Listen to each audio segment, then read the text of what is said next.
All right, 3, 2, 1. Hi, this is William Ramsey. Welcome to William Ramsey Investigates. On tonight's show, I have a very special guest. Somebody who reached out to me. His name is Flat Earth Dave, and he wants to talk about his position on Flat Earth. I told him before we started the show that I believe the Earth is round, but I'm willing to just talk with him, let him make his points, and when he's done, I'll ask him a couple questions, and then hopefully the listener will be edified either way. So, Dave, are you there?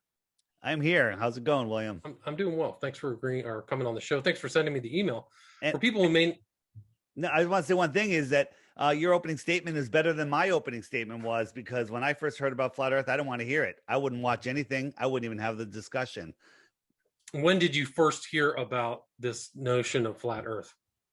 Around 2015, I was doing a podcast and people started sending me, "Hey, Dave, have you looked into Flat Earth?" And I just thought it was a joke, and then they kept coming, and I just refused to watch any links that they put in. It's the dumbest thing ever. We all know the Earth is a globe, sunset, seasons, boats over the horizon, all of that stuff. And then I was forced to look, kicking and screaming, and that's when I found out that my conception of what Flat Earth was a programmed conception by the powers that be to make you laugh at Flat Earth. And my understanding of the heliocentric model was never enough to understand how ridiculous it is. I call it the helio-nonsensical model. The helio-nonsensical. So you had some moment. Would you say that it was like an epiphany that you realized that it was flat Earth, or did you have to research and study? Oh, I mean, I've been like researching every day, Okay. all day, every day for 6 years. And, I started when the way you become a flat earther is you try to debunk flat Earth. You try to prove it wrong or prove the globe right. And then once you do that, all of a sudden you just start seeing, there's things that fall into three baskets. One basket is, hey, that only works on a ball or only works on a flat Earth. That works on a flat Earth and a ball Earth. Plenty of things that do that, like east-west circumnavigation. And then only works on a ball Earth. And when you find out nothing goes into that last basket, you start scratching your head. So I was seeing, all of these reports that we can see too far. If we're on a ball, things should go over the curve at a certain distance. So I researched what that rate formula drop was, and then I bought $1,000 camera and tripod, super zoom camera, and started zooming in on things that I shouldn't be able to see, and there they were. Okay. Sorry for laughing, but aren't you like the human eye cannot even see the part of how far that edge of the Earth is, right? Well, no. I mean, the edge of the Earth, according to heliocentric math, a 6 foot tall person standing at the edge of calm water, the horizon should only be 3 miles away. There's a 6 foot drop at 3 miles. So a 6 foot tall person, that should be their physical horizon. And then as it goes farther beyond that, things should start dropping farther and farther. At 10 miles, there should be 66 feet of curvature. At 100 miles, there should be 6,000 plus feet of curvature. That's over a mile. Okay. But then we started getting testimony from, Navy captains and gunnery people saying that they could take a pencil thin laser beam and light up another ship over 100 miles away. Well, there should be a hump of water, 6,600 feet between them. Same thing with submarines. Submarines down at the bottom of the ocean can send out sonar that hit solid things and bounce back. They're seeing other submarines over 100 miles away. There should be a mountain over a mile tall between them, but there's not. So sonar doesn't go up and over a hump. Gotcha. And so you have those as proofs of flat Earth. What other proofs do you have that indicate to you that we're living? Are you saying the flat Earth, that all of the Earth is above and flat and there's no bottom part? So like under the spherical model, Australia and Southern Africa are underneath, right? So, right. And your version of flat Earth, are those southern continents, are they on the bottom of the flat Earth? Or everything is up above one plane? Is that correct? Yes. So this is, and by the way, anything I say to you, I was right where you were. I had the same beliefs, the same understanding. The flat Earth is not a disc in space. They want you to believe that we think there's a two-sided disc in space with other round planets or even other flat planets. No flat earther believes any of that. That entire space floating module thing is ridiculous. Okay, nobody believes that. Think about this. I'm going to draw a little picture in your mind.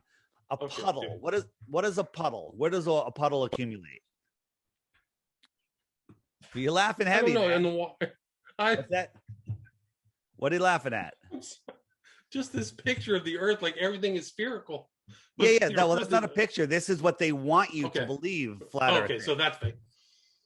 Okay, so Okay. what's the differentiation then? What's your real version? It's not this fake version of the flat Earth. There's another version. Is that When you correct? Google Like not flat Earth, you end up at the Flat Earth Society. You end up with images like the one I'm showing you, which is a pancake floating in space. No flat right. Earth believes that. So Okay, I didn't know that because that's what I believe that the flat Earth philosophy is. that's what I'm trying to explain to you, So that it's okay, not. okay, And I'm going please to explain explain it. to you I'm what sorry. it is. Okay, So, belief is easy. Belief takes 1 second. I believe it. I'm done. okay, right, Take a nap. Knowing takes time and effort and critical thought. So, right. so It's a about puddle. I think that this discussion's about epistemology. Why do you believe what you believe, and why do I believe what I believe? Right? Well, we're going to get into that because at Okay, the good, end, I'm going to ask you why you believe the Earth is a globe, and then you can give me your answer at the end. good. Okay, So water after a rainstorm, you get puddles, and puddles accumulate where? In the low spot in the land, right? right, And the edge of the puddle is just where the land is higher than the water surface. right. Based Okay. upon gravity, right? Yeah, yeah. Well, no, Or force, some we'll kind of get force. into Some that. force brings it down from the sky, right? We'll absolutely Right. get into that. Okay. So think of a pond as the same thing as a puddle. A lake is just a bigger pond. So a lake is the low spot in the land. The water accumulates in the lake, and the shoreline of the lake is just where the land is higher than the lake all the way around, right? Okay. Large bodies of water at rest lay flat. That's a fact, scientifically, Right. provably, testably flat. Right. Okay. So if you were on a boat rowing around in a lake and you got to the edge of the lake, can you fall off the lake? No, you just step off onto the land. Right. Right. So think of the world oceans as a giant lake, and all of the islands, the continents, they're all surrounded by water. Right. But all of the water is contained because it's surrounded by land. Right. That land is not is Antarctica. Antarctica is not an island at the bottom of a spinning ball. Antarctica is the shoreline of the world pond. Right. Okay. Antarctica is likely bigger than all of the continents and all of the oceans combined. Antarctica we live in the Antarctic basin. Right. Okay. So when you get, today's optics and zoom out across water, we can see things farther than we should. You're laughing. Right. But so you're saying that we're on a flat Earth with a huge thing of Earth around, and then outside of that is space. So you would have to go. I'm not saying that at all. There is no space. Space doesn't exist. Here's the best way I can describe it is the Earth is the basement of the universe. Okay. It's the ground floor. Nobody knows what's below the Earth, right? The deepest hole ever dug, whether the Earth is flat or round, the deepest hole ever dug is about 7.5 miles, right? They dug down and they used ground penetrating radar, and every step of the way they were wrong. The ground penetrating radar predicted nothing. Okay. You might be able to see a rock a couple feet down, but it couldn't do anything more than that. Then they hit an impenetrable barrier, right? They could, no matter what they did for years, they could not blow it, go drill through it. So an analogy would be drilling halfway through the skin of an apple, right? Okay. While doing that, you were wrong every step of the way, but somehow they know what the next 4,000 miles is, and they tell you there's a molten magnetic core. Absolutely not. That's all pseudoscience. That's all speculation. Okay. Okay. Well, continue proving flat Earth to me, because I definitely have some questions. Yeah. So what people don't realize is we're moving in more than 4 directions at once. We're spinning. Where is it? We're spinning at 1,000 miles an hour at the equator. So if you believe that we live on a spinning globe, you have to believe that at the equator, you're not at the equator. You're sitting, you're watching the sunset. You have to believe that you're falling over backwards faster than the speed of sound, and that's making the sun appear to set. While that's going on, you're orbiting the sun at 66,600 miles an hour. You're chasing the sun at over 500,000 miles per hour. And that entire system is moving sideways at 1 to 2 million miles per hour. So we're moving trillions of miles a year, but somehow, we have lakes that are perfect glass. They don't have a ripple in them. We have stars that reset every year to the exact same position. Like if you go out tonight Right. and look at the stars, and mark where they are at 10 o'clock, midnight, whatever, next year, same time, same day, they'll be in the exact same position. Even though we've traveled billions and billions of miles in 4 different directions, somehow all of those stars mirrored our movements. That's insane, right? Have you heard of the Georgia Guidestones? Yes, of course. So the Georgia Guidestones, besides the controversy of what's on them, in the center stone, there's a long, thin hole about a quarter of an inch thick. And when you look through that long hole, for the last 40 years since it's been up, Polaris, the North Star, is right through that hole. It's never moved. How is that possible when we're corkscrewing through this galaxy, traveling trillions and trillions of miles, but the North Star never moves from that hole? Do a time lapse, all the stars circle around it. This alone proves that the Earth does not move anywhere at all, not even continental drift, which is another lie. There's also another slit in those stones that go in at 2 different angles, and if you look across that slit through the stone, one is the winter solstice and the other one is the summer solstice. Right. It's a calendar and a clock. Right. It's a calendar and a clock, but to you, it indicates that the Earth is flat, correct? Well, no, it indicates that the Earth is not moving. That's not for moving. Sure. Gotcha. Okay. So And there's no rotation. All of the luminaries in the sky circle around us. Here's another thing that shows you that there's something wrong with the globe model. If you wanted to go from Santiago, Chile to Australia, because as you had said earlier, they're on the bottom of the ball, the quickest shot would be right across Antarctica or around the outside of Antarctica. That is the quickest path, but that's not the path that flights take. When a flight wants to go from Santiago to Australia, it goes all the way up across the equator, the north, across America, and down. That's to the east coast. If they want to go to the west coast of Australia, it goes all the way up to like New York or Chicago, goes all the way over to Europe and Dubai and down. And that's kind of weird. But if you look at it on the flat Earth map, it's a straight line. You go straight up across America, Europe, Dubai, and Western Australia. It's a straight line. And so the thing is, airplane routes prove that the Earth is flat. Okay. Well, okay. Please continue. Yeah. So I'm trying to find another image. So what happens is NASA is in charge of all long distance routes, all of them, right? NASA is a big deceiver in this entire thing. So sometimes there's emergencies that happen on an airplane. The airplane has to land, right? So like a trip from Thailand to California cuts right across the Pacific, right by Hawaii, and then over. And that's what they show the passengers where they're going. And that's what if you track it, that's where it says it's going. But right near Hawaii, somebody had a heart attack or was having a baby or something, and they had to land. They should have landed in Hawaii because they were right over Hawaii. They could have gone to California, but instead they went way out of their way to Alaska. And the reason they did that is because if you look at on a flat Earth map, Taiwan, emergency, Alaska, it's right in line, and it's a straight line. Okay. So there's a book that you can get for free online called 16 Emergency Landings Prove Flat Earth. Every single one of these landings make 0 sense on a globe, but make perfect sense on a flat Earth. How many coincidences do you need to understand that something's wrong with the ball? A lot more than that, but continue. Keep making your proofs. Keep stating your proofs. Yeah, there's a lot. I mean, think about this. If you understand how the heliocentric model works, when it's let's say June, whatever, it doesn't matter what, you're looking up at the stars at midnight, you're on the side of the Earth, you're looking up away from the sun because the sun's on the other side, and you see a whole bunch of stars. And then 6 months later, you're on the other, you went from one side of the sun to the other, 180 million miles, 186 million miles. And at midnight, you're looking in the opposite direction. You're looking in the opposite direction. and you can see the same stars.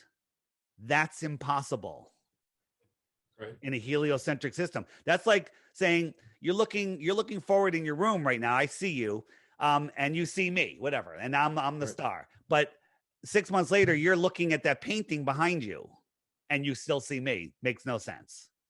Hmm. Yeah, makes no sense. If you look at, um, you know, there's so many things. Like people say, well, we've known for 2,000 years. Right. Aristophanes figured it was sticks and Right. shadows. Well, Pythagoras. Right. There you go. So yeah, you have the shadows, yeah. etc. So, That they knew so the Earth was Aristophanes curved. Right. is in Said, and the sun is directly above him. He could tell because he could see it in the bottom of a well, and he's got a stick, and there's no shadow. And his buddy, 500 miles away, has another stick that's straight up and down, and there's a big shadow. And he could do some perfectly good math, and show that the sphericity of the ball. And that's math that describes what he wants it to describe. But on a flat Earth model, the sun is small and close, and he could be standing under this one stick where the sun is above him. His buddy, 500 Right. miles away, gets the same angles. You could do the same math and figure out the sphericity of this flat plane. And the reason Aristophanes is supposed to think he's right is because he says that sun rays, the sun's so far away, the sun rays come in straight. They come in parallel. Nobody has ever seen parallel rays come in. You look up at the sun on a scattered cloud day, and they come in splayed. They come in showing that the sun is local. The sun is close. And the other thing about Aristophanes is, first, how did he reach his buddy? Did they have a long cup and a string? Is that how they talk to each other? But even besides that, it doesn't prove anything because, as I just showed you, it could be you get the same results on the flat Earth model. So the question is, well, where did the story come from? Well, the oldest book that has that in, he's the most famous guy, figured out the shape of the Earth, famous mathematician. The oldest book that has that story in it is from the mid 1900s when it was inserted into curriculums, into textbooks. It's a fake, made-up story that So doesn't work. so it's supposedly those stories, because I think Pythagoras also figured it out that there was his calculations. And I have to Yeah, go back and find it, but you have to believe that's a story. I mean, that right. my answer is, I say, Right. cool story, bro, because there's Right. no proof of any of that. Copernicus didn't even have a telescope. I mean, the stuff that they tell us, these are all stories. Anything before the 1900s is complete nonsense. I interviewed a woman, 102 years old, in February of 2020 about the World's Fairs because she had been to the World's Fairs and remembered them in detail. And she had such a good memory. I asked her about what they taught her in elementary school. And she said they taught her that the earth was flat. I'd never mentioned flat earth to her. And she said, but years later, they changed that. That was in the 1920s, the mid 1920s here in Connecticut public schools. They were teaching flat earth. So we're like, all right, there has to be some record of this. And we looked on microfilm, which is harder and harder to find now.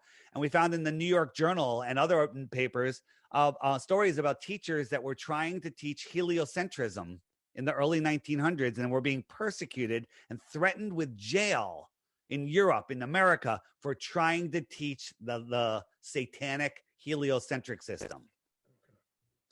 So the heliocentric system is satanic. Well, Do you? yeah, go ahead. Sorry. Well, I'm just saying, like, do you think why would people want to foist, or why would there be a concerted effort by groups to avoid people knowing about the so-called flat Earth? Yeah, so the thing is, the people that are running this world are pretty evil, and they want you to believe that you're spinning out of control, that you evolved from pond scum, and then a monkey, turned into a human. They want you to think that you're insignificant, that you have no meaning, that we could be taken out by an asteroid at any moment. We're running out of food, global warming, we're running out of Right. dinosaur juice, which is ridiculous, oil, fossil fuels. It's all made up nonsense. It's all Right. about So control. flat Earth truth is seen you perceive it within kind of conspiratorial elites, not telling the truth to the people. Is that correct? Do you think what's going on in the world right now is very truthful?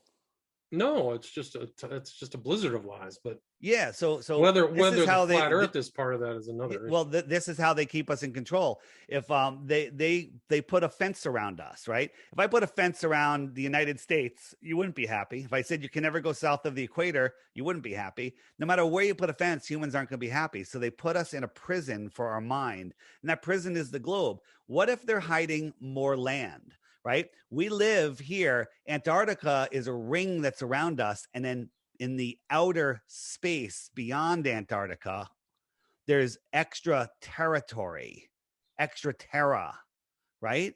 And maybe there's other people that live out here.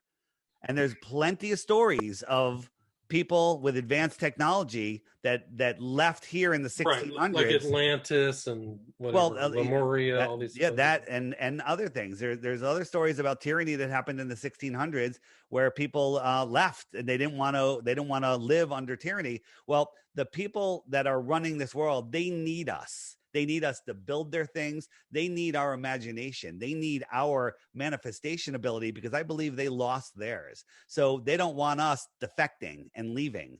So they made it so we're trapped on a ball. That is, they're hiding more land. They're hiding the fact that this place is intelligently designed. And if you unwrap that, that means there's a designer, a creator. They don't want you in a position where you can realize your importance and your power. Okay, so what other, is that all the proofs that you show to say that the Earth is flat? Do you have anything else you want to add to that? Well, I mean, there's tons. I mean, you start looking at what NASA's doing. You start thinking about what satellites are. We're hurling and twirling and corkscrewing in 4 different directions, but we have geostationary satellites that can stay above the same point of land when it's mirroring, 4 different motions. That's all just poppycock nonsense. Um, then we start looking at NASA and we see that they're faking everything in space. They're playing with a lemon and it bounced off the wall and the guy, the CGI didn't let him grab it properly. It's called augmented reality. And you can see that they're faking things floating in space. So why are they faking no gravity on the space station? Why are they using augmented reality where they'll look for something and all of a sudden it'll appear, and then they're manipulating not real objects in space? Why, like during a press conference, will they there's sometimes CGI glitches and they completely just glitch out anything that's floating? I mean, there's so many things that we catch them doing, but that can't be explained. I mean, sometimes they have a guy float by in the background, and if you zoom in, you can see the wires in the harness. Why would they be hanging from wires in a harness in the space station if there's no gravity? We catch them on zero-G planes doing stuff. I mean, think about the space station. It appeared out of nowhere. There's not a single video of it being built. They never assembled it on Earth. They just built it. Different countries built different parts, sent them to space, and they put it together for the first time. Talk to any engineer. That makes zero sense. There's not a single photo or video of it being built. It just appeared. Okay. So I mean, if you look at it in a non-space agency, do you believe that SpaceX is also engaged in covering up the truth of a flat Earth? Oh, 100%. All space agencies are in it together. If you look at their logos, they're all the same logos. But when SpaceX launches stuff, they do different. SpaceX, NASA, it's the same thing. The reason that SpaceX is doing it now is because it's not a government run, and you can't use a FOIA request to get information. It's really quasi-governmental, actually. Yeah, right. But NASA, I mean, it's all part of the same thing. It's all just a deception. They do different techniques. Sometimes the thing that you see going up is a helium balloon. NASA is the largest consumer of helium and owns all the big helium companies in the world. And sometimes they're using a projected hologram in air, and then there's a glitch, and part of the rocket will just disappear. Okay. It happens all the time. And then we've caught them with their holographic projectors on the lawn at NASA. Okay.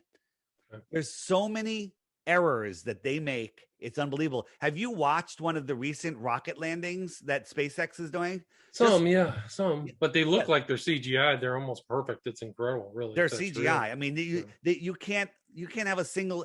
Imagine dropping a car off the Empire State Building. That little bit of rocket is stopping the car from going down. That thing is going to hit the ground Well, and that was their smash. big, but that was SpaceX big selling point, is that reusable rockets were saving money and time. But where's the stabilizers? How are these things landing? That's a good question. Barges in 20 knots of wind with 10-foot rolling waves. I mean, well, almost like the reverse engineered rocketry, really, because the same thing happens when they're pushing this big pipe up into the sky as when they're bringing it back down. Every single time the rocket lands on the drone ship where there's no people, the camera cuts out just before it lands and then it comes back. And they say it's because of the vibrations, but the camera that's on the rocket in space never glitches out.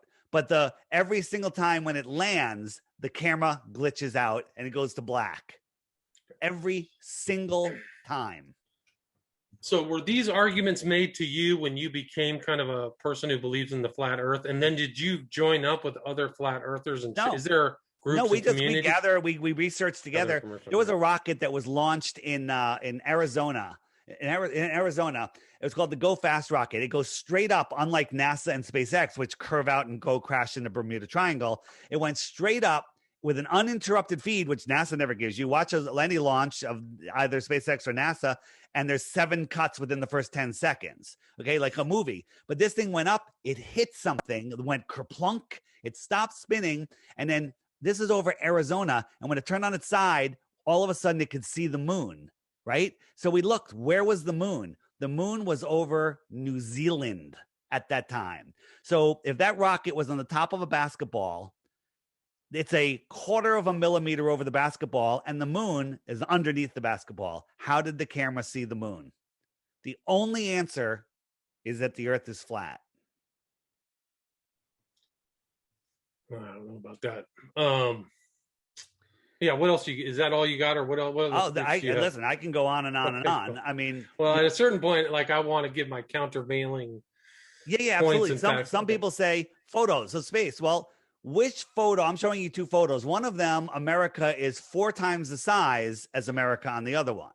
Right. Well, that's a differentiating. That's assuming that the camera is at the same point in space, right? Well, look at the balls are the same size. So how could that be? But that's the argument. People say, optics and lenses and all sorts of stuff. But there's another way to look at it. So the one that showed up on everyone's iPhone was called the blue marble, and everybody thought it was a real picture of Earth. But Robert Simmons, a NASA visual artist, the guy who made it, said he made it in Photoshop, and he explained exactly how he made it.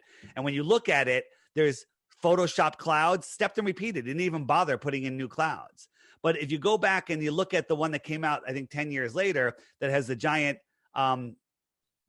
USA on it, and you look and say, okay, how can we verify this? Well, we can look and we could drive across Mexico and go across Baja Bay and Baja, and we could realize that width that I segmented there is 934 miles.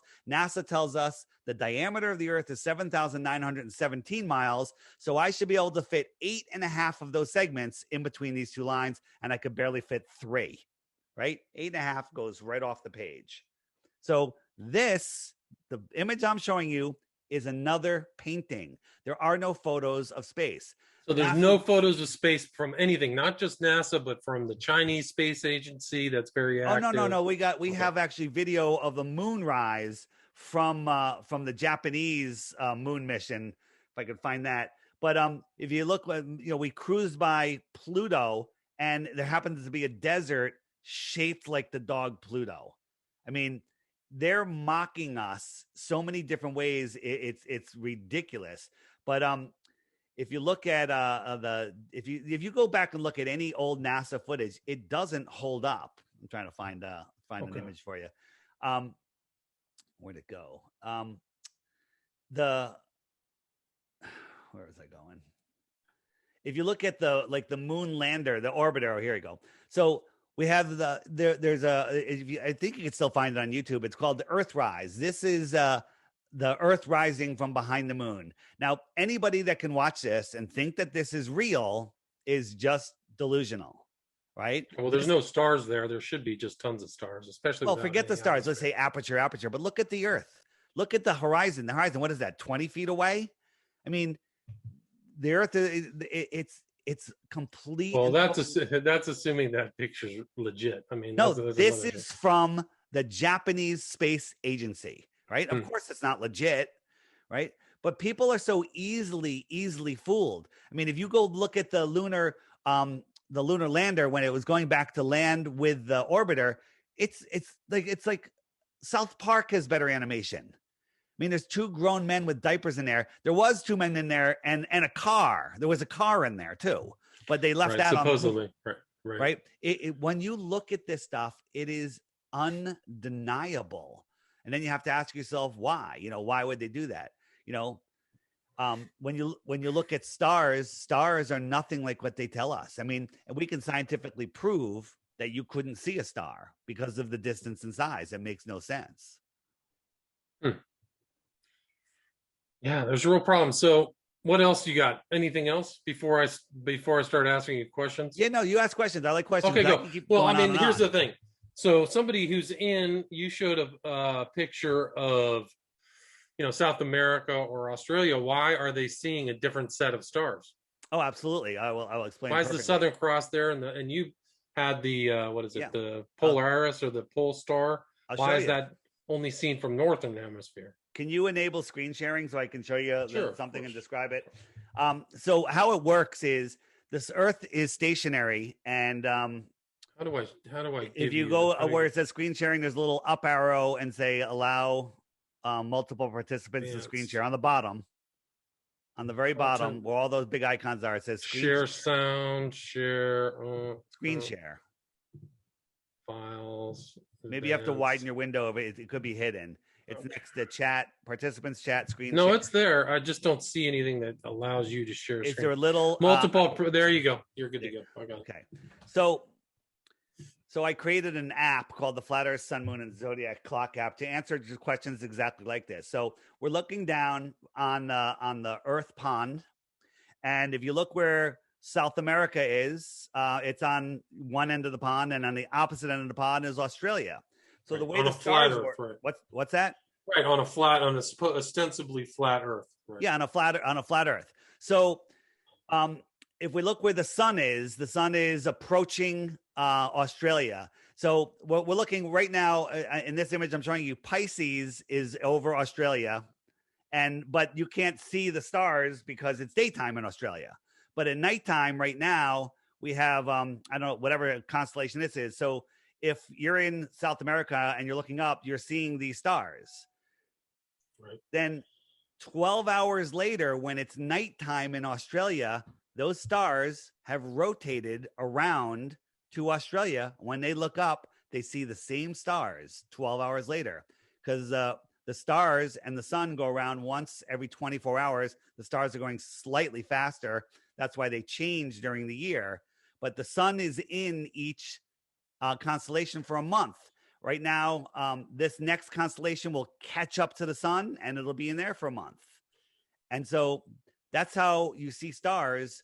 The Southern Cross. The different stars, right? Like the Southern Cross was a navigational tool, and the North Pole is a navigational tool, right? Well, along with the other constellations, going back all the way to beginning of history. So let's say it's midnight, and you're in Santiago, Chile. You see the Southern Cross. 12 hours later, when it's noon, can you see the Southern Cross? Of course not, right? But 12 hours later, the Southern Cross has rotated all the way over to Australia, and it's midnight in Australia. Now they're looking at the Southern Cross. Okay, so under your flat Earth model, how do you explain people visually seeing the sun rise and set? And then how do you explain this variance of different times during the day? There's sun on certain parts of the day. It doesn't comport. It just doesn't. Yeah, well, it actually contradicts itself. I'll explain one question at a time. Yeah. So one question at a time. So the sun circles around the flat Earth. It's small and it's close, and then it sets due to perspective. So as the sun's going away, it looks like it's dropping down, but it's just perspective. And the clouds just at 20, 30 miles away merge with the horizon, and the sun just goes beyond them and sets. The sunlight cannot push through as far as you think. I put my drone up. I've done this 7 times already on a super clear day. Has to be around freezing outside, like 32 degrees, no humidity, and I'll watch the sun go down, down, down, down, down. And if it was the Earth was spinning, it would just keep on going, but it doesn't. This is like the last 20 minutes of the day. It goes down, down, down, down, down, and then it stops. It stops going down. Now, this isn't about the size of the sun. This is about the direction of the sun. And then the sun never drops down, and it just fades away into the soup. Now, here in the north, we can have a sunset. It's going to go again. We can have a sunset, and it's still light for another 90 minutes. But in the south, at certain times of the year when the sun is in the outer tropics, dark, sunset, 5 minutes later, it's pitch black because the sun is moving away faster than it does in the north. And let me show you how that happens. So the sun goes around and it laps the moon once every 28 days. All right. So the position of the moon keeps track of the weeks and the months. There used to be 13 months of 28 days, but that's another story. And then I showed you the stars spin around and they lap the sun once a year. So if we look at where the sun is, there's 3 circles on this. The outer circle is the Tropic of Capricorn. The inner yellow circle is the Tropic of Cancer, and the red line is the equator. Well, right now, for those of you that I'll describe for those of you just listening, the sun is just in between the Tropic of Cancer and the equator. It's inside. If I jump the sun forward to June, it's over the Tropic of Cancer. And that's when we, the inner northern countries, have our summer. Because when the sun comes around, look where Miami is. The sun goes right over Miami. That's why it's so hot in June, right? But look how far away it is from Australia. You with me? Yeah, I'm following. I'm just trying to look something up. Yeah. So 6 months later, the sun moves out to the Tropic of Capricorn, and then the outer southern lands have their summer, and it goes right over Australia. They're having their summer while we're having our winter because the sun is higher in the sky, closer to them, and farther away from us. And it's so far away from Alaska, it never rises. Okay. Yeah. So that's how seasons work, because they tell us it's a little tilt of the ball. That's ridiculous because it would be freezing cold at sunrise every day of the year, especially in June. It would be freezing cold at sunrise because in the heliocentric model, the sun is 3.5 million miles farther away from us in the summer. So sunrise in the summer, when the Earth is at its most severe tilt, it would be freezing in the morning. But where are you located? Los Angeles. Okay, well, it's probably pretty warm here. I'm in Connecticut. We have cold winters and hot summers. And in June, when the sun appears on the ocean, I can feel the heat on my face immediately. And that is the most severe angle the sun could ever be over a ball. And I could feel the heat on my face immediately. In December, solar noon, when it's at its highest point for that day, the sun is coming down at like a 50 to 55 degree angle. I can't even feel the heat on my face. How is that possible? That completely debunks seasons in the helio-nonsensical model. It's interesting, isn't it? No, not really. I mean, I think a lot of your insights, the facts that you have are skewed, and they don't take into account a lot of other things. I don't believe that the Earth, in the whole of the universe and all of the billions and billions of galaxies, well, there and are all of the planets. Okay, but that's it. So all of that outside stuff is all fake facts. Is that what you're saying? So there's Hubble telescope and looking out at everything that NASA tells you is unconfirmed. The things that I'm showing you, you can confirm. Okay. Right, but some of these things aren't even from NASA. Like they can take pictures, and they have telescopes from here that can. I mean, Hubble is obviously clear because it doesn't have to go through Hubble. Let's talk about Hubble. Okay, good. So on Earth here, they have these big telescopes, and they're built on cement pads that are like 10 feet thick and huge because you can't have the vibration of a person's foot walking by or it'll ruin the deep space shot that it gets. Okay, look that up. This is what Nova and all the science shows tell us, right? The vibration of somebody walking by this telescope will ruin the image. Are they forgetting that the Earth is spinning at 1,000 miles an hour, orbiting and moving in 4 different directions at speeds incomprehensible? And then if you add the one of the Hubble, it's also falling around the Earth at 17,500 miles an hour. How is it possibly taking a picture of anything? And it's 3,000 degrees at that height. They tell us. I don't believe it. 3,000 degrees. What metal, what mirror can operate at 3,000 degrees? The Hubble is a joke. There are no satellites. Satellites are balloons. NASA has the largest Satelloon program. It's not even a secret. They just don't advertise it, where they launch balloons. There's tens of thousands of these things. That's baloney. That's total baloney. This is NASA. Okay. Well, I'm just saying that. Wait a minute. How is that baloney? People all over these different countries are sending up satellites to geosynchronous orbit. No, above that, not. you think that those are all fake and all those things? Okay, come on, man. Go find me one photo of a satellite in space. One. Okay, let's see. Let's go. Let's check Google. One photo of satellite in space. If you could share your screen, that'd be nice. Well, here's something I'll share with you. Here we go. Let's go. This is like if you want to go back. I'm showing you a video of NASA launching a Satelloon, and you're telling me it's not real. I think that may be one specific one, but there's definitely other rockets sending out satellites, and I've seen the satellites being made. I live close to where SpaceX satellites is. Are being made. People make satellites and send them to NASA. They're just not going up in rockets. Okay, well, some of the satellites. One thing that doesn't fit into your kind of worldview is that some of these satellites are being sent up by private corporations. They're not NASA. No, they're and not. They're being sent. Okay, no, that's not true, because if SpaceX is definitely taking satellites from the Earth somewhere else that's up above us. Do you have proof of that? Yeah, 100%. Show me.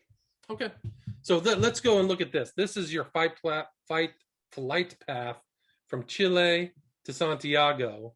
But nobody ever takes that path. That's never been done. We actually did a live stream. Well, I don't agree with you. I know, and guess what? I didn't agree with me either. Okay. But we ended up doing a live stream when Max Egan took a plane from Santiago to Australia. It showed them that path that you're showing me right there. And when he did his compass readings in the plane, it made no sense. He wasn't going in that direction. Does Max Egan believe in the flat Earth? No. Okay. Let's go look. Just look at all these flying with satellite. What you're are these all fake? What you're looking at is this is a 12-hour information from NASA. You're looking at information from NASA. So you're saying that NASA is let me just finish my sentence, William. Okay, let me just finish the sentence. The Max saw on his screen, this was that path that you're showing me is the path he was taking, but all of his compass readings didn't match it. But then we looked at the path on the flat Earth and we checked the compass readings and they matched what he charted perfectly. Again, it matched. So that's one example, but these corporations that are flying corporations have flight paths from Santiago. No, they don't. They're all run by NASA. Okay, so that's it. So what you're saying is that these major international corporations are being puppeteered by NASA. Is that correct? What international corporations are Answer that question for me. You're saying that Qantas, for example, which I'm showing on my screen, is being puppeteered right now by NASA. Is that correct? Absolutely. I'll tell you why. We've spoken to Qantas pilots. They all know the Earth is flat. They talk about it amongst themselves, but they're not allowed to talk about it publicly. We interviewed a KLM pilot who was showing us proof that the Earth is flat and doesn't spin, and she was fired the next day.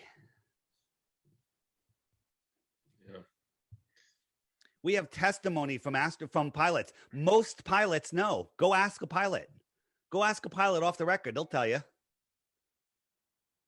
Now, a small pilot, a Cessna pilot, they might not know. I don't believe that either. I bet I could find every pilot say that we're traveling on an ellipse over a globe to shorten the time. Like if you fly from North America to Europe, it's not a straight flight. You fly over Canada. You fly actually over close to Greenland through Iceland.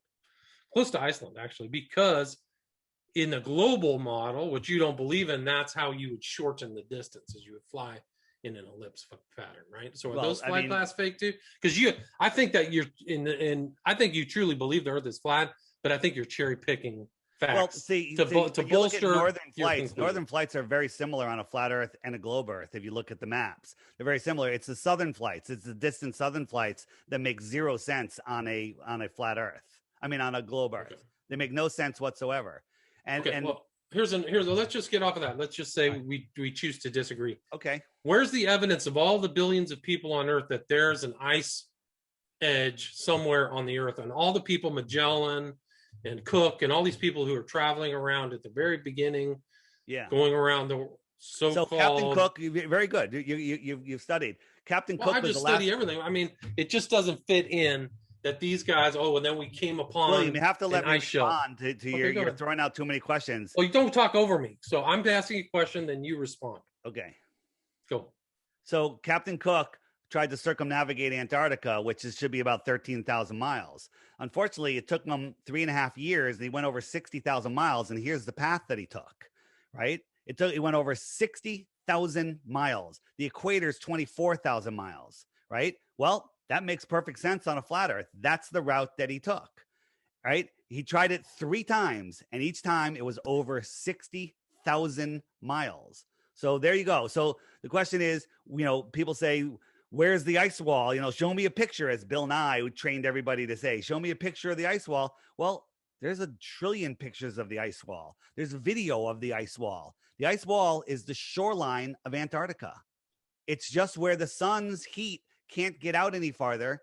And there's Antarctica. It goes on and on and on all the way around. Okay, so the guy who supposedly just took the trip across Antarctica solo, that's run by NASA too, or that's fake? Colin O'Brady you're talking about, and that was a couple of years ago. And if you actually look at his story, which makes absolutely no sense, and the things that he said are just physically impossible. But if you even look at, so he's lying too. Well, so I'm going to show you how he's lying. I'm going to show you how he's lying. He went from Santiago, and then he just kind of went over here a little bit, and then he turned around and came back. He never went across. Nobody ever goes across, right? Well, that's what I'm saying, because he's claiming that he went across using, geosynchronous things. I think he had some kind of what's the thing they used to use in the boats to determine their space? Yeah, sextant. I think he had a sextant. He got across. If you look at his story, we have videos about Antarctica on the app that'll show you that what he's saying is not true. See, tell me this. Somebody wanted to say, all right, we're going to prove the Earth is a globe. We're going to circumnavigate south, right? So check this out. North-south circumnavigation. Check this out where they went. They went from the North Pole to Alaska to California, over to Hawaii, down to the Philippines, or wherever these are, none of these islands. Then they went to Santiago. Then check this out. They went to Antarctica, and then they turned around and came back up through Brazil, USA, and back around. And they said, oh, we had to turn around at the South Pole because the weather was too bad. But we're like, okay, well, then he's not going to get the award. But they got the Guinness Book of World Record for southern circumnavigation. Plot that on a flat Earth map. This is what it looks like. He just went around the couple islands on the lake. That's it. Well, that's not what he's claiming. That map. No, this is what they're claiming. This is what they're claiming. And he got the world's record for circumnavigation for doing this. Circumnavigation. You're saying that O'Grady, his journey that's the actual real journey. This is no Brady. This is ZQ Pilot. This is the guy that was going to fly. But Brady just skimmed across the edge and then came back out. He never went across and popped up on the other side of the world because that's impossible. Okay. So again, a lot of information on my app under Antarctica. All of it is documented for you to see and verify yourself. So the reason why that there's a central part of your flat Earth that is full of snow is because the sun is not hitting its right. The sun provides heat to the world. Would you agree with that? It's local. It's like a local light. Absolutely. The closer it is, the warmer it is. So on your thing, you have a flat Earth. Right. You have a sun above it, but the sun rays are only shooting down in a core. They don't expand from another globe. Do you think the sun is a globe? So no, I think the sun is a globe. The sun isn't a globe. No. Okay. It's not. I don't think it's a physical object, and we all see it in a position relative to our own, more like a reflection through the dome. But again, anything above our heads, we don't know. You don't know. I don't know. NASA doesn't even know. We have a whistle. I think we know a lot. Actually, I don't think that's true. I don't think that's true at all. How far is the sun? 93 million miles. How do you know that? People have judged it. They've looked at it based upon Okay, how it moves, I'll tell you. its I'll tell you. size. So you're trusting that other people have figured it out, but this is how they figured Correct. it out. This is. Let me tell you how they figured it out.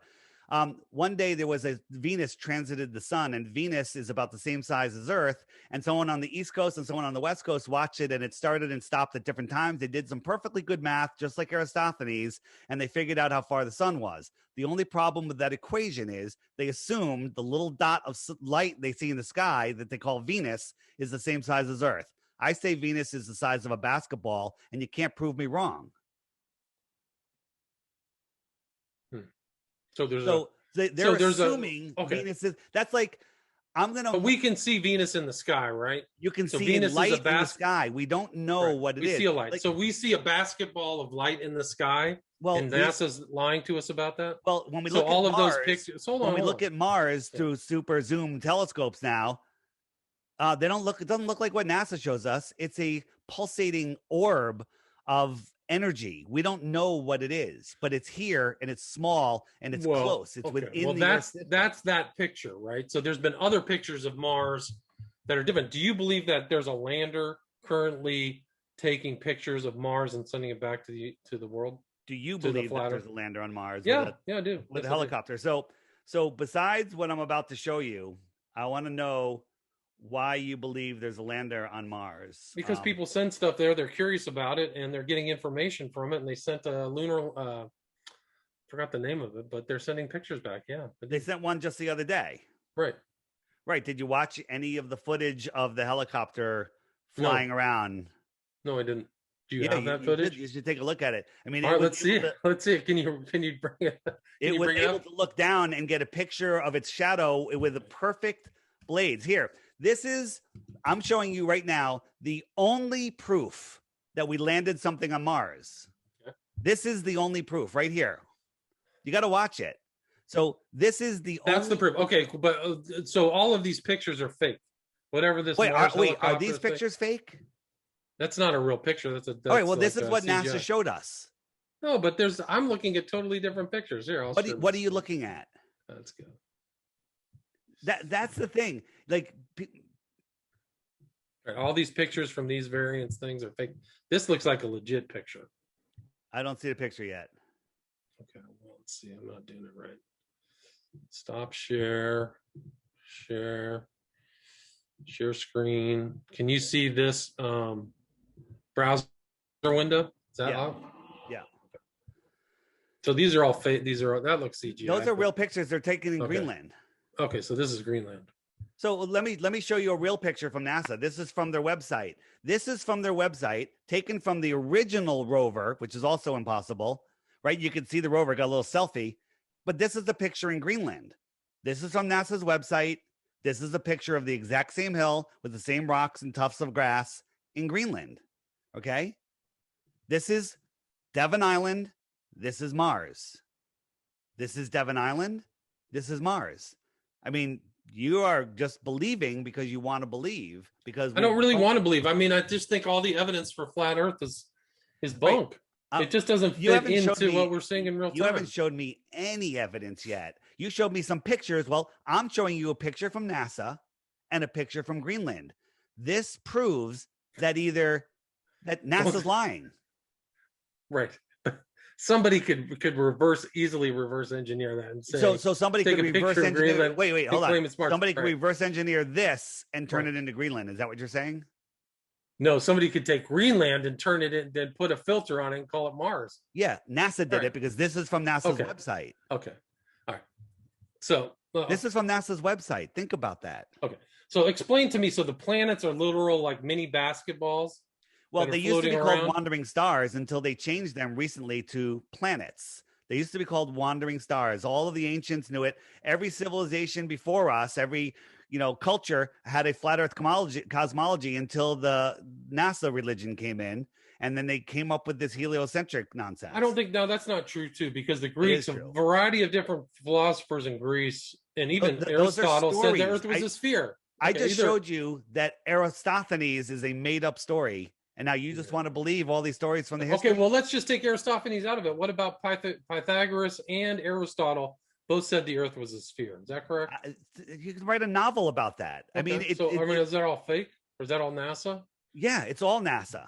So NASA So went back and wrote fake histories too to cover up the flat Earth truth. NASA was created to hide the flat Earth and to make you think you live on a ball. There was 4 operations or 6 operations. One was Operation High Jump, where they discovered the ice wall, right? Then there was Operation Deep Freeze, where they discovered the firmament. Then they created NASA in 1959 to hide the firmament. Then all of a sudden, while all the countries were killing each other, they said nobody could ever go over Antarctica. No one's allowed to go there. And it's the only treaty that's held the test of time. Even though Admiral Byrd said there's more resources out there, lands bigger than America that no human has ever set foot on. Meanwhile, in all the resource wars, nobody has even questioned this treaty. You can't even question it until the year 2041. Then came Operation Fishbowl, where they were trying to blow a hole in the firmament. And there's video of that. You can see these bombs going off and the explosions hitting something. And then they created NASA, the moon missions, not NASA. NASA's already created. They had the moon missions to hide the entire thing. Okay, so explain to me this. Here's another problem with the flat Earth model. Do you agree that on your flat, okay, is there evidence that in the world that what we call the equator exists? Because what we can see with our own eyes is that it's hotter in this one line at the very center of what you call whatever, that the weather is distinctly different than other things, right? Stop screen sharing so I can show you while you're talking. Okay, good. Yeah. So in between the tropics, it's warmer because the sun migrates in between the tropics. So the sun is rotating above us, migrating through the tropics. The sun is the hour hand of the sky clock. It goes around once every 24 hours. Wherever the sun is, it's noon. So I'm going to jump the sun from 1 month at a time. You could look at the top. It's January right now, February, right? And it's moving. It marches in. So when it's March, it's over the equator. April, May, June, it goes all the way into the Tropic of Cancer. We have our summer. Look, it's going to go right over Florida. It's hot. Imagine an airplane flying directly over your head. That's your summer sun. And then there's another airplane, same height, paralleling that airplane that's 50 miles to the south. That's your winter sun. It's farther away. It's lower in the sky from your point of view. But if I move the sun 6 months later, it goes out to the Tropic of Capricorn, and Australia has its summer, and we have our winter because it's farther away. Australia is having its summer because the sun is directly over Australia. We're having our winter because So you have a sun directly over a place. Why? How does it rise and set if it's directly over Australia and it's summer? Wouldn't you just come out and say 24 hours a day the sun would be directly over me? Right. Well, how do you explain the motion of the sun moving across the sky? That's a very good question, and I'm going to explain it. And it is because the atmosphere becomes dense. The lower you are, the thicker the atmosphere is, and it gets thinner and thinner, clearer and clearer as you get higher. So there's a ramp of opacity. So that ramp of opacity might be 150 miles down at sea level. A little higher, it's a little farther. But even though it's getting up higher, perspective brings it lower. So I'm going to show you, and I'll explain it for the people that are listening, what is going on and how the sun sets. So I created a model of how we see the sun from the Earth's surface versus how we see the sun from up in the air. So what I did here is this is a long kitchen counter, and I have a line about 2 feet above the counter that's level, and I'm dragging imagine a little light lit up sun across that line in a straight level line. On the counter, I have obstructions like a mountain, or it could be a cloud deck or whatever it is. And so now I'm going to show you the exact same thing, but from the other side, I have a camera on the table looking up. And as you see the sun going away, it looks like it's going down. It looks like it's going down. Even though we never went below that obstruction, it's setting below it. It sets below it due to perspective. I'll show you again. Now I've zoomed in even farther, how we really see it. This line looks like it's almost going straight down, but you know it's level. And now I'm going to compare that to a real sunset. This is going away. The sun, this is a real sunset going away. There's the horizon, but the sun is setting beyond the atmospheric deck of opacity. Okay? It's the exact same thing that I modeled, and that's why the sun goes away. I showed you that sun fade out video earlier, and that shows you that the sun's light can't even push through at certain distances on super clear days. Up in Africa, in the high plains of Africa, when there's a super clear day, the sun doesn't go down. It just goes away, and it gets smaller and smaller. And as Paul McCartney said, the fool on the hill sees the sun going down, but the eyes in his head see the world spinning round. Okay, so you're saying that the Earth is stagnant and the sun is what's moving. Everything in the sky moves. All of the luminaries that we call stars, all of the wandering stars that we call planets. And the sun is moving, so it's not stationary. The moon are moving, but we all see them in a different position. Imagine you and I are 50 yards apart outside. The sun is setting behind us, but we're looking at a giant upright mirror, just a giant mirror that's mirroring everything.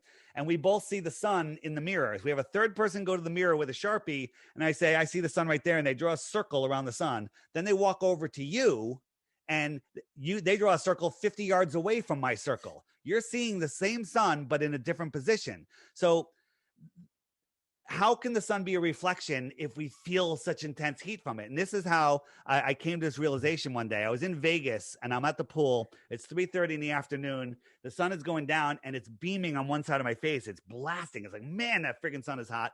I'm like, I'm going to be toasted on one side of my face. Well, the hotel was about 100 yards to my left, and it was a mirrored hotel, and the sun lined up with one of the mirrored windows perfectly, and it was shining on the left side of my face. It looked like the same sun because it's a mirror. And I closed my eyes. I said, if I didn't know which side the sun was on, could I tell by the heat which one was the real sun? And I couldn't. It was the same heat. So the optics of the sky are no way to prove the shape of the earth or the motions of anything. Because when you look up in the sky, we're looking through moisture. I believe space is water. And when we see things through water, through a curved dome, you can't, all bets are off on what direction things are going. So okay, so just to get back at everything else in the universe, so that when telescopes or anybody with the home scope looks at the moon or the planets or anything like that, that's all fake. So if I went and bought a telescope from a hobby store and what I saw on the sun with flares and it looks like it's stable, what I'm seeing is fake. And what I see on Mars, you're seeing objects in the sky, but it's small and it's close. Okay. NASA science admits you can't figure out how far something is unless you know how big it is. Right. And so anything like if you see other galaxies, those aren't real. Is that correct? So have you looked in a microscope in to the cells of a leaf?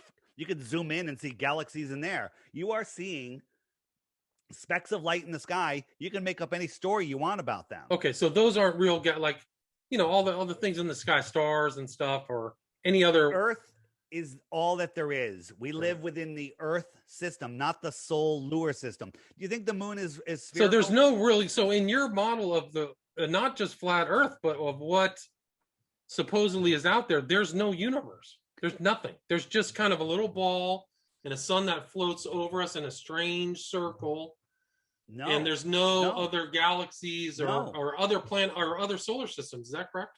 So, correct. Well, the Earth there could be hundreds or millions of puddles like this across the Earth plane. There could be trillions of them, right? But this is the Earth system. This is the Earth system. And they're hiding extra land from us. They're hiding extra territory. So they in this vague thing, NASA and the powers that be and all the presidents and all these other countries. All the presidents except one go back. I'm sorry for over talking you, by the way. I do tend to interrupt sometimes. I just get a little excited, so don't hold it against me.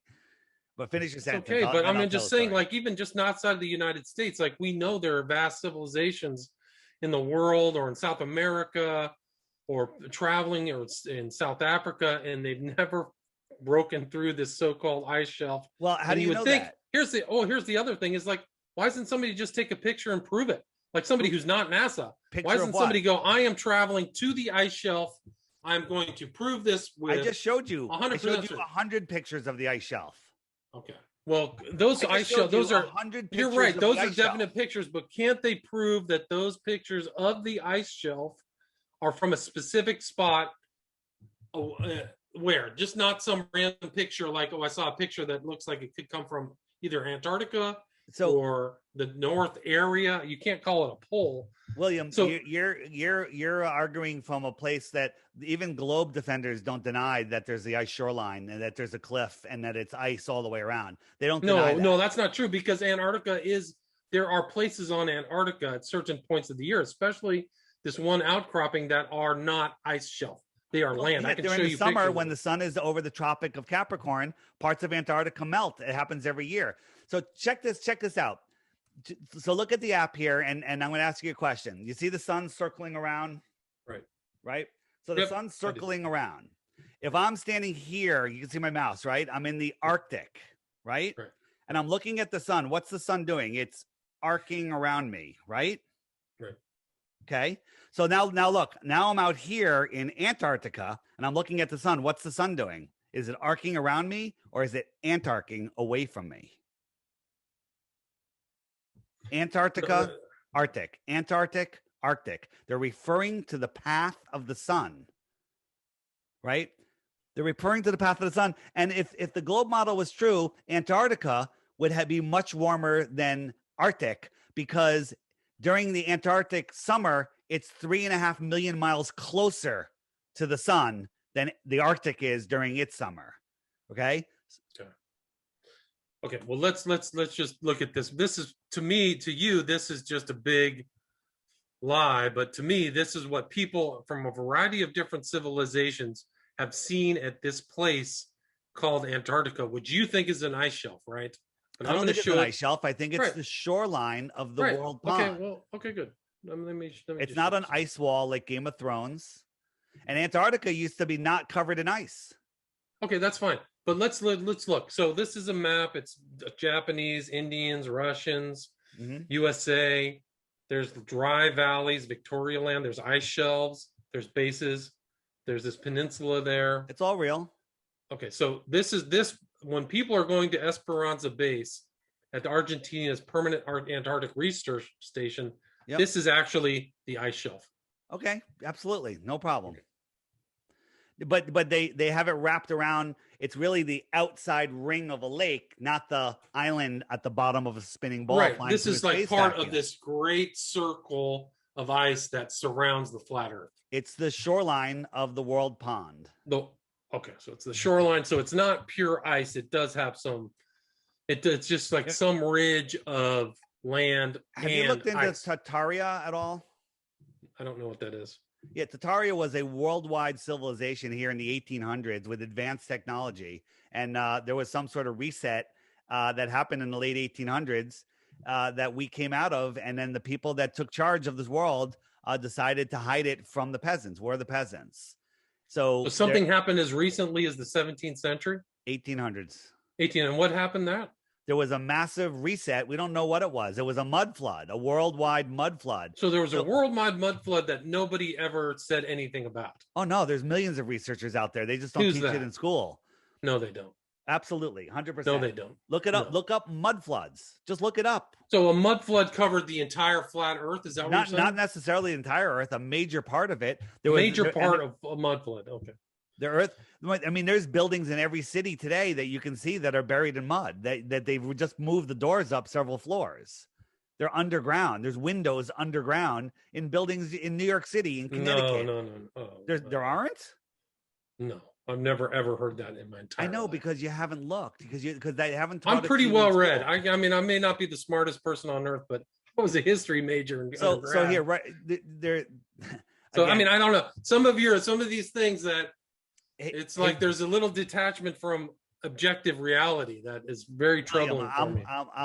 Maybe we should kind of wrap this up a little bit. Yeah, okay, good. I mean, I agree to disagree. I'm glad you came on the show. Listen, no problem. I don't have a problem with that, but I don't think you've proved to me that the Earth is flat and there's a big, large ring around that nobody's ever just followed and proven to the world. I know that there's a huge ice ring that surrounds this land. I don't even want to say globe. I mean, no one's ever circumnavigated Antarctica, that's gone less than 60,000 miles.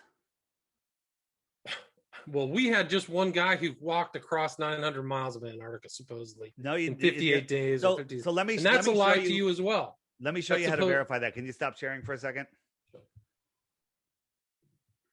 So in the Flat Earth, Sun, Moon, and Zodiac Clock app, if you hit the frequently asked questions, up come all of the questions that one might have. And if you click the what about Antarctica, and if you click that, up come videos that Google will not serve to you. And in that list, we have right there at the top, Colin O'Brady's story and explaining what a deception it was using his data. There's all sorts of information in here that Google will not serve you. It's funny that, you can search for flat earth videos and they won't come up. They'll just serve you propaganda videos. Then if you hit the web button, bottom right, mud floods, Tataria. I would advise you to bring some food and water. Tataria. Mud floods, Tataria. T-A-R-T-A-R-I-A. Tartaria. The missing legacy. There's maps of the world, Tartarian maps of the entire world. Just because you haven't heard of it doesn't mean it doesn't exist. So here's the but I mean, I think that you would think that a significant event like that would be recorded in history books on different civilizations, pre-internet, pre-communications. They would talk about it, but they're not incredible. So, William, have you looked into the World's Fairs? The World's Fairs, once you understand what those were, you'll understand that they're hiding everything. They're hiding free energy. They're hiding advanced technology. They're hiding all sorts of things. They're hiding our true history because if we knew our true history, we wouldn't succumb to their tyranny. That's what this is all about. So I've just pointed to a whole bunch of doors. It's up to you whether you want to look at them or not. You can have your belief, but I like to ask the people that interview me, what's your number one proof that the Earth is a ball? Forget flat Earth proof, disproving flat Earth. What's your number one thing that makes you think the Earth is a ball, other than people told me? People on different hemispheres are seeing different things in the sky. Okay, so if you and I were in a room with a 10-foot high ceiling, so this is a smaller model of the world, and there's recessed lighting in the room. Now I'm going to expand that room to 20 miles wide. I'm going to send you 10 miles away in that room. Well, okay. I'm not going to be able to see you because the ceiling and the floor are going to merge together the way my eyes see. And when we both look up, we're going to look up at completely different lights in the ceiling. Works perfectly on a flat Earth. What doesn't work on a whole Earth is 6 months apart. We can look up and see the same stars when we're looking in opposite directions. In January, I'm looking over that way. And in June, I'm looking that way. And I see the same stars. Yeah, no, man, I don't agree with anything you said. And I think that you're kind of cherry picking. I think that your look at the facts is also discounting certain things. So I just don't agree with you. I feel like what you're arguing for would be somebody like the world is the center of the universe model. Oh, it is. And so, no, I don't agree with that either. I mean, I don't think NASA could have that overarching control. I mean, you have this kind of like, I think your view is that NASA has that much pull to actually avoid. You're interrupting me again. Sorry. You believe that NASA has that much pull to influence Qantas and some of these other huge international airlines who are clearly guiding their planes through the notion of a ellipse on based upon a spherical model of the Earth. And it's the same actually with shipping too. They're all traveling. God, shipping proves the Earth is flat. We've interviewed ships captains that say when they're trying to dead reckon 90 degrees in the southern oceans, or 270, which is west, they constantly have to correct to the north. If the Earth was a ball, they'd have to correct to the south, but they don't. They correct to the north, which proves that the Earth is flat. Yeah, no. But it's not just you don't just have, and I think this is really true, and I think you should admit this, that your view isn't just that the Earth is flat, it's that your view of the universe, of what other people say is out there, is completely different. You don't have just a flat Earth view. You have a flat Earth, basketball in the sky, sun that travels in a strange way as you're moving at millions of miles an hour, and everything outside of what our so-called solar. Right, exactly. What everything else is just not. Well, you just said that the doesn't sun's circling exist. around us while we're moving at a million miles an hour. That's your belief. My belief is that we're stationary and the sun circles around us once a day. Right, right. Right? Every day the stars Yeah, it reset. Do you doesn't. know It that doesn't account eclipses? for like the midnight sun in Alaska, There is in hold in on. Norway. No, it doesn't I'll account explain for that. those seasons. Yeah, The midnight sun in Alaska makes perfect sense on a flat Earth. Also, it makes perfect sense on a ball Earth because the sun is and over the Tropic of Cancer, it never gets far enough away from those center places like Alaska and Norway, so it doesn't set. But then 6 months later, you should have a 24-hour sun no, man, no. in Antarctica. No, there would be a picture of all the people on the billions of people on this earth. There would be one picture of the convincing picture of the ice shelf. There would be some explorer. I just showed you a whole video of the ice shelf. No, that's not proof, man. If you think that's proof, I truly feel sorry for you. What do you mean by the ice shelf? I don't understand what you mean. You say that outside of the flat Earth, there's a huge, tall ice shelf that surrounds all the continents, right? No, I'm not saying that at all. Okay. Is there some kind of is the shoreline of the world pond? It goes on. We don't know how far it goes. Right. So you're saying that all those maps that somebody has taken the time to make of Antarctica are also manipulated by NASA or some other government agency? Go show me a satellite shot of Antarctica. They're all cartoons. Okay. Let's see if we can dig one up. And getting back to the 24-hour sun, 6 months later, there should be a 24-hour sun in Antarctica, but there's not. There's no 24-hour sun in Antarctica. Well, there's not, but I think that it's certain based upon the idea that the Earth is a sphere and there's seasons, and that the Earth travels around the sun on an ellipse. There's definitely seasons in Antarctica. No, there's seasons everywhere. I'm saying, right. If there's a 24-hour sun in the north, 6 months later, there should be a 24-hour sun in the south at equal latitudes, but there's not. Okay. Let's get back. So I think the real problem you have with the flat Earth model is a definitive proof, other than some picture that somebody took of an ice shelf, which could be from freaking Greenland or Iceland or far north of Russia. Definitive proof that somebody can actually film this massive barrier around. How can you film a 60,000 mile barrier? Film it for 1,000 miles. Honest to God, I want to just have somebody go get a video camera with enough batteries and just film that. Okay. Somebody flying that. Here's the problem with that. It's not good enough proof. The problem with that one picture is not. It should be troubling to you that that's enough proof for you that William, the existence of a. Here's the problem with that. Nobody is allowed to go unescorted beyond the 60th parallel, which is this pink line. You can't even. So that's another problem. Show me that proof too. Let me finish my point. You can't even see Antarctica from there. So how are you gonna circle around and film the shoreline? And even if I did film the shoreline, you would just say it's the shoreline of Antarctica. I wouldn't. I really honestly would love to have that proof that we're somehow encapsulated on a flat dome. They won't let us. Everything outside of what we see, even like hobbyists can see and look at pictures of the Earth, pictures of the moon and these other planets. Is the moon spherical? Of course. How do you know? Because I can see it in the sky. It's a circle. Okay, hold on. I'm going to show you 4 moons right now, and it's a video. So you have to quickly tell me if it's a sphere or not. Ready? Is that one a sphere? Based upon the shading, yes, it looks like a sphere. It's not. It's a half a sphere. Is this one a sphere? I mean, Is that a sphere? Yes or no? From what I can tell, it looks like a sphere based upon the shading and stuff like that. It's flat. Is this one a sphere? Okay, so my point is just follow my point. Follow my point. This one's a cup. Point is, if you can't touch it, you don't know what shape it is. Well, that's true. But do you believe that the moon goes through phases based upon light that hits it from some other object? Yeah. So I'm glad you asked that question. So the moon, they tell us the dusty, dirty ball that the astronauts walked on is reflecting light back to Earth. Do you know what the inverse square law of light is? Can I share something? Of course. I just need to show you. Go ahead. Yeah. So on a full moon night, you can read by the full moon away from city lights, right? It's bright enough to cast shadows on the ground. It's bright light. Okay.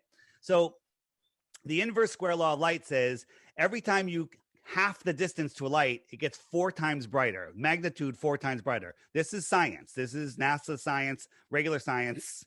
Okay. Well, we don't even have to bring up NASA. Let's just take NASA out of the picture. Proven people science. Can tell other than it's that. called the inverse square law of light. Okay. So if this was just 1 lumen is the measurement of light. It's probably more like 10 lumens, but we'll just give the moon every benefit of the doubt. And you go halfway to the moon, it's 4 lumens. Cut that in half, it's 16 lumens. Keep cutting it in half. When you get 1,000 miles from the sun, it's something like 10 million lumens. So the number goes into the trillions of lumens, which would melt your face. Okay. So how is this dusty, dirty ball? Look at this dusty, dirty ball. How is that reflecting light 238,000 miles away and look this bright? This is nonsense. So nonsense. What's this happening? Dusty, dirty ball is reflecting light back to Earth that's diminishing exponentially, and it looks this bright from Earth. The other thing is when you look. Let's take the light out of it. Why is the Earth? Why is the moon what we call the moon? Why is it changing shape over time, like within what we call like a lunar cycle? So the moon is its own light. It produces a cold light, and it's because it's not reflecting anything. What's that? So it's not reflecting. It's not reflecting. The moon actually creates its own light. Do you know that if you get moonlight and magnify it through a telescope, like reverse through a telescope, like a magnifying glass, that point is colder? It's like a refrigerating light.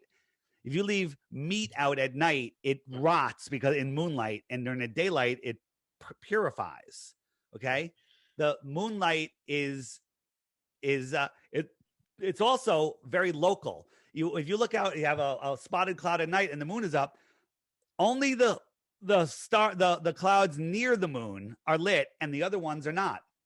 Imagine yourself in a big giant gymnasium, pitch black, and you light a candle and you put it on the floor on one side of the gym. It's just going to cast a little light in that one area. The other side of the gym is going to be completely black. Now put some fog and clouds in there and stuff. That light, you won't even be able to see the candle flame because perspective, if you're a little guy on the floor, it's a local light. We have so the moon is actually not reflecting anything. It's actually its own source of light in the flat Earth model. See, that's the whole thing about the flat Earth model. Because look at this. This is a sphere being lit by a single source light. Where's the hot spot?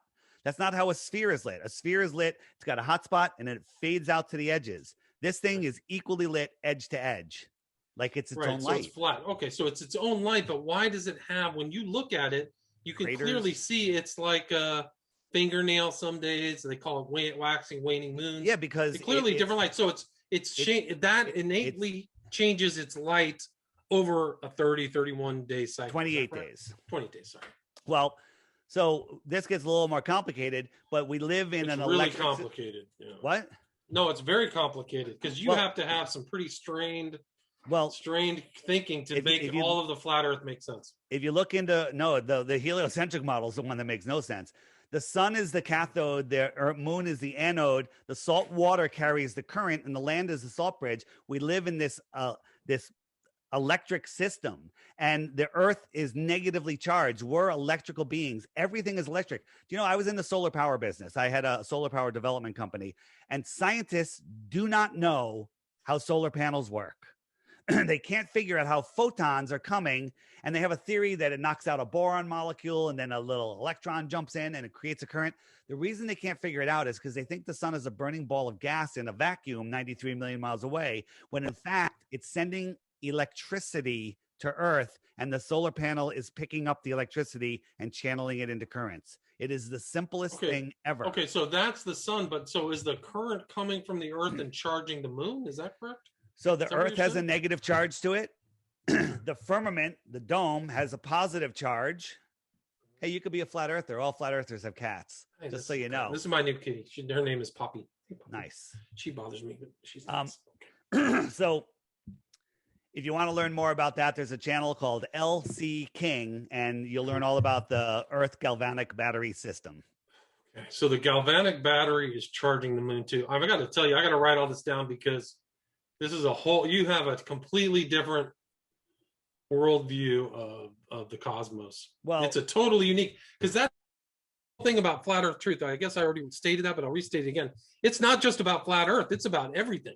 You have a completely different view on right? Yeah, all of the nonsense in space. It's a misnomer. They program kids before they can even talk. Yeah, Dave, you should say an alternate cosmos theory. You have a completely unique view of the cosmos. 100%. Or flat earthers did, right? 100%. Just like every civilization before the 1900s did, even the mid 1900s. There was all the way up into the 1930s, they were teaching flat earth across the plain. So you have a podcast. Where can people kind of reach out and talk to you if they're the flatearthpodcast.com has all my links. The Flat Earth Podcast Instagram, the Flat Earth Podcast Facebook page. If you want to just learn a little bit more, my YouTube channel is DITRH. It's just the initials for Deep Inside the Rabbit Hole, DITRH. But if you really want to learn about it, you Google Flat Earth, you're just going to get Psyop Man Dan. You're going to get, Professor Dave, all of these shills that are just putting out information for weak-minded people. The Flat Earth, Sun, Moon, and Zodiac Clock app, it's available on Android. You have to have an 8.0 operating system or iPhone 6 or higher.